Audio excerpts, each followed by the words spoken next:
I'm Natalie. I'm Grace. I'm Robin. I'm Sterling, and we're The Red Stains.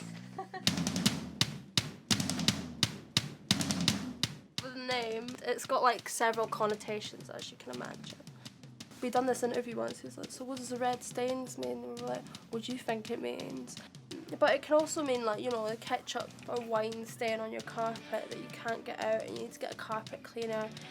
We are this stain on your carpet that you can't get out. So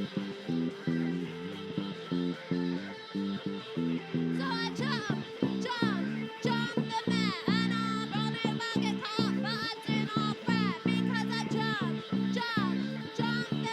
mat. I was so inspired by like punk music and just the enthusiasm and the energy from it. For us, there was definitely this feeling of like, why can't we do it too? You know, why shouldn't we be able to do it? You know, I'm self-taught on bass, Natalie's self-taught on vocals, and we just thought, well, you know, we've got some things we want to say, we've got so many ideas, let's just do it, let's just make some music, because the world needs more feminine people screaming about things. You know, we need more feminine voices in music, and I think that was, you know, kind of why we wanted to do it, I guess.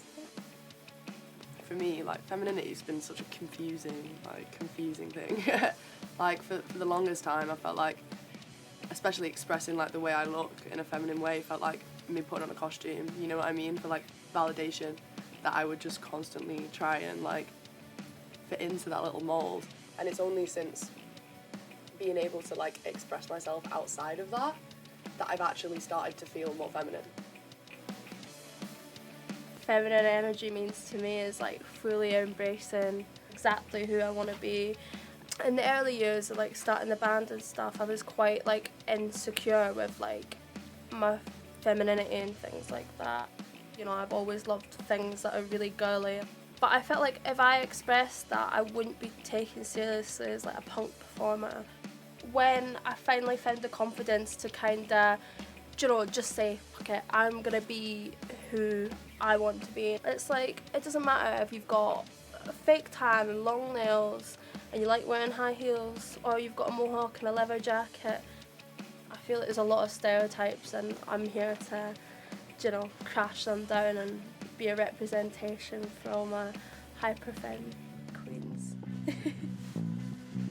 Well, I have a chemical aftertaste, peroxide route to oblivion. Bleach your hair and lose your head. Well, let me touch my carrot. For me, feminine energy is choosing to take up space. When you do that, you are yourself in such an authentic way that it's like it becomes a beacon to other women, other feminine people in those spaces that, hey, yeah, it's okay. You can put your guard down a little bit. You don't need to constantly be performing this masculinity in order to have a space in this masculinity-dominated environment. The reward you get from that is like community, is that you find other people who are like you in those spaces.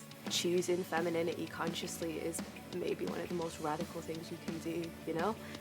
I'm gender fluid, and for me, like, when I choose femininity, I choose it so consciously. I think it's something that deserves to be celebrated and deserves to be seen as the power that it is, because it scares people. People are afraid of femininity. We live in a world that's so misogynistic and will try and batter any little tiny bit of femininity out of anyone, you know? We can only hope that we can be that kind of inspiration to any women that come to our shows, or feminine people that come to our shows.